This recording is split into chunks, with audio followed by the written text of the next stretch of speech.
بسم اللہ الرحمن الرحیم، اللہم صلی علی محمد وعلی محمد وعجل فرجہم۔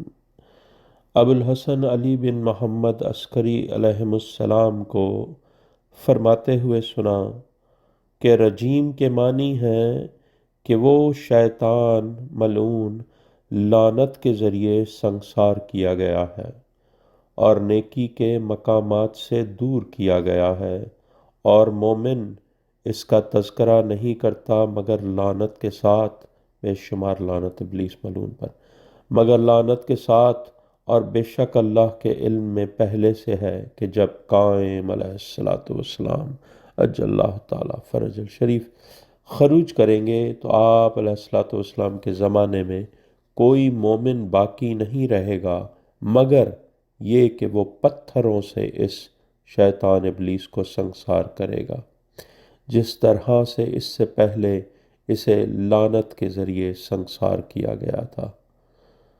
اللہم لانا ولا ظالما ظلم حق محمد وآل محمد وآخر تعاون ولا ذالک۔ اللہم لانا لصابت التي جاہدت الحسین علیہ الصلوۃ والسلام وشاعت وباعت وطابت لا قتلہ۔ اللہم لعنہم جمیعا، بے شمار لگاتار۔ کتاب معنی الاخبار۔ اللہم صلی علی محمد وآل محمد وعجل فرجہم ولعن اعدائہم اجمعین۔